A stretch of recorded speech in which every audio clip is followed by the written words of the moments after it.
നമസ്കാരം. ഇന്ന് ഫെബ്രുവരി 4 world cancer day ആണ്. നമ്മൾ ഇന്നത്തെ വേൾഡ് ക്യാൻസർ ഡേയുടെ തീം എന്താ വെച്ചാൽ യുണൈറ്റഡ് ബൈ യുണീക്ക്. അത് രണ്ട് കാര്യങ്ങളെയാണ് എടുത്ത് കാണിക്കുന്നത്. ഒന്ന്, ഓരോ രോഗിയും യുണീക്കാണ്. ഒരു ക്യാൻസർ വരുന്ന ഓരോ രോഗിയും യുണീക്കാണ്. അവരുടെ പാത, ആ പോകുന്ന വഴികൾ യുണീക്കാണ്. പക്ഷേ ആ ഒരിക്കൽ ചികിത്സ കഴിഞ്ഞ് അവർ ജീവിതത്തിലേക്ക് തിരിച്ചു വന്ന് ക്യൂർഡായി നിൽക്കുമ്പോൾ പുതുതായിട്ട് വരുന്നൊരു രോഗിക്ക് അതേ പാതയിലൂടെ അവർക്ക് സഞ്ചരിക്കേണ്ടി വരുമ്പോൾ, അങ്ങനെ മുമ്പേ സഞ്ചരിച്ച ഒരാളെ കാണുക, അവരുടെ ആ ട്രീറ്റ്മെൻറ്റും അതേ വഴിക്ക് അവർ പോയി, അവരത് എടുത്തു, ഇന്ന് മാറി നോർമലായിട്ട് ജീവിക്കുന്നു എന്ന് കാണുമ്പോൾ അത്രയും വിശ്വാസവും അത്രയും സന്തോഷവും വേറെ ഒന്നും തരും. എത്ര ഡോക്ടർമാരോ അല്ലെങ്കിൽ ബാക്കിയുള്ള ഹെൽത്ത് സർവീസിലെ ആൾക്കാരെ എക്സ്പ്ലെയിൻ ചെയ്താലും ആ വഴിയിലൂടെ സഞ്ചരിച്ച വേറൊരാളെ കണ്ടുകിട്ടുന്നത് എപ്പോഴും ഒരു രോഗിക്ക് വലിയൊരു കാര്യമാണ്.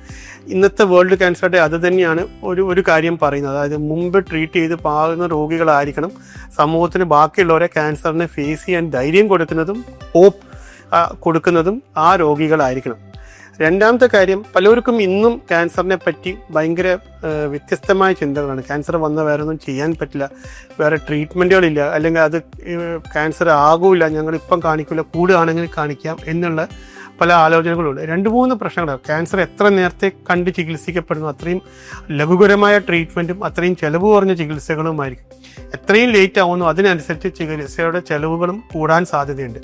ഈ ഒരു കാര്യം ഓർത്തതിനെ കൊണ്ടാണ് ഗവൺമെൻറ് ഇന്ന് പലതരത്തിലുള്ള ഏർലി ക്യാൻസർ ഡിറ്റക്ഷൻ, അതായത് ക്യാൻസറിനെ മുമ്പേ കണ്ടുപിടിക്കുക, സ്ക്രീനിങ് പ്രോഗ്രാമുകൾ, കേന്ദ്ര സർക്കാർ ആയാലും സ്റ്റേറ്റ് ഗവൺമെൻറ്റുകളായാലും ഇന്ത്യയിലെ ഏത് സ്റ്റേറ്റ് ഗവൺമെൻറ് ആയാലും ഇങ്ങനത്തെ പല പരിപാടികളുണ്ട്. പലപ്പോഴും ആൾക്കാർ അങ്ങോട്ട് വരാൻ ഭയപ്പെടുന്നു. എന്നാൽ പെട്ടെന്നൊരു അസുഖം, ഒരു ബുദ്ധിമുട്ടിൽ എന്നതിൽ കണ്ടുകിട്ടുമോ എന്നുള്ള ഭയം. പക്ഷേ എപ്പോഴും ഓർമ്മിക്കുക, ക്യാൻസറിൻ്റെ കാര്യത്തിൽ എത്ര നേരത്തെ കണ്ടുപിടിക്കപ്പെടുന്നു അത്രയും ഈസിയർ ട്രീറ്റ്മെൻറ്റ് ആയിരിക്കും. അപ്പോൾ ഇന്നത്തെ വേൾഡ് ക്യാൻസർ ഡേക്ക് ഞാൻ ഇത്ര കാര്യമേ പറയുന്നുള്ളൂ. സമൂഹത്തിൽ ഇത് ഭയപ്പെടേണ്ട ഒന്നല്ല. നമ്മൾക്ക് പലർക്കും ക്യാൻസർ വരാം. നമ്മളത് അഥവാ കഷ്ടകാലത്തിന് അത് ഉണ്ടാവുകയാണെങ്കിൽ നമ്മൾ അത് എങ്ങോട്ട്, ഏതൊരു അസുഖം വരുന്ന മാതിരി നമ്മൾ പിന്നെ എന്താ ചെയ്യേണ്ടതെന്നുള്ളത് മാത്രം ആലോചിക്കുക. നന്ദി, നമസ്കാരം.